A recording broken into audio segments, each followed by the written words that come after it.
What's going on, hikers? In today's video, we're going to address the question, should you be using trekking poles? If you're new to the channel, my name is Jeremiah Stringer, and here we talk about all things hiking and backpacking. So if you love info, tips, tricks, hacks, and more, consider subscribing. So today, I'm going to let you decide, should you be using trekking poles? It depends on each person's individual situation. So to help you decide, I'm going to give you some advantages and disadvantages. Let's start with the advantages first. So one advantage to using trekking poles is, if you look at this picture, you can use them to support a non-freestanding shelter. For instance, on one of my previous backpacking trips, I took a one to 1.5 person bivvy, and it had no tent poles. So I use my trekking poles to support it. A second advantage is I can't tell you how many times that a trekking pole has prevented me from rolling my ankle. If you're using them to stabilize yourself, a lot of times you'll catch yourself before you roll your ankle.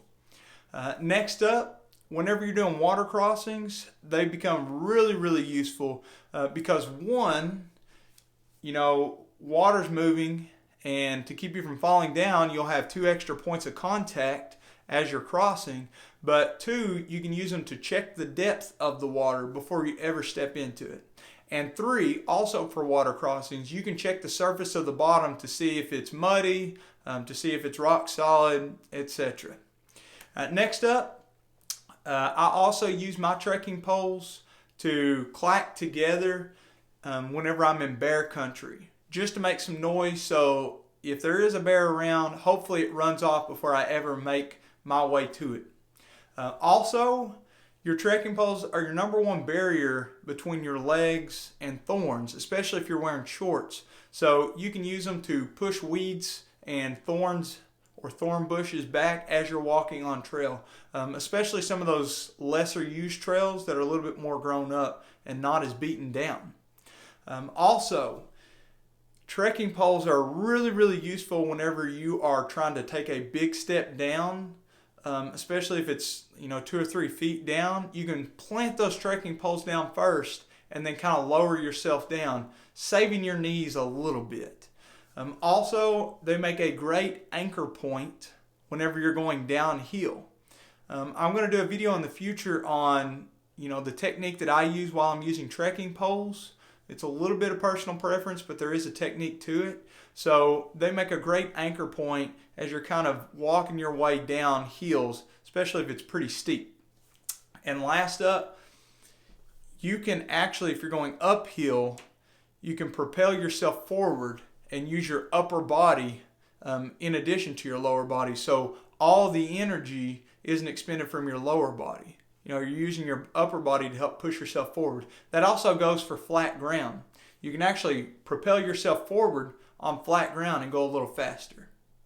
There is no way that I covered all the advantages of trekking poles. So I would like for you to leave me a comment below and tell me some of the advantages that I forgot. Next up, let's talk about some disadvantages.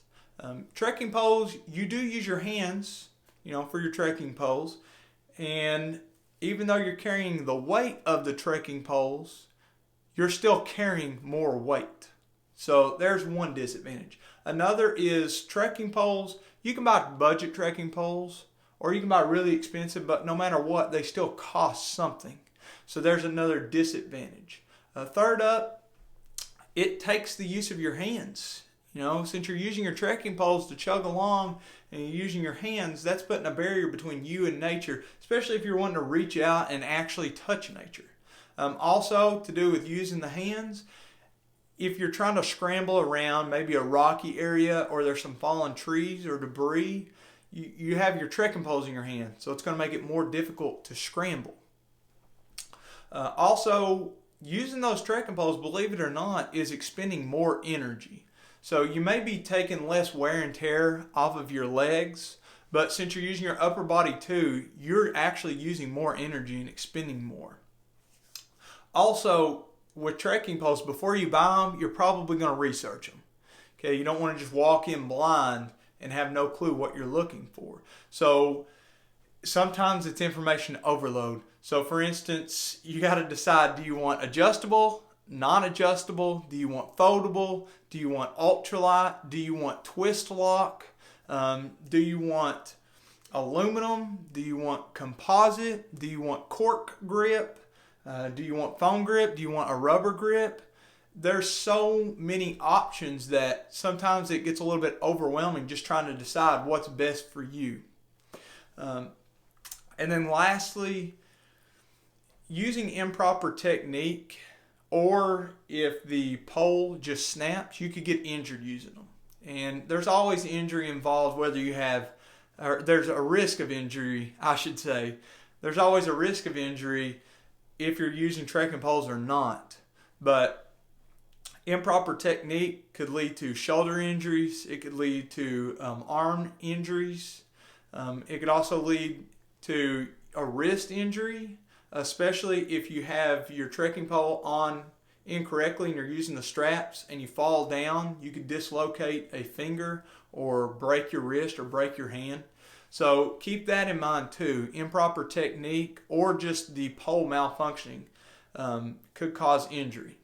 Now in the description below, I'll list the specific pair of budget composite cork grip trekking poles that I have purchased for myself and that I'm trying out. Right now I'm loving them. They're called the Cascade Mountain Tech carbon fiber trekking poles. So if you want to check those out, they are listed in the link in the description.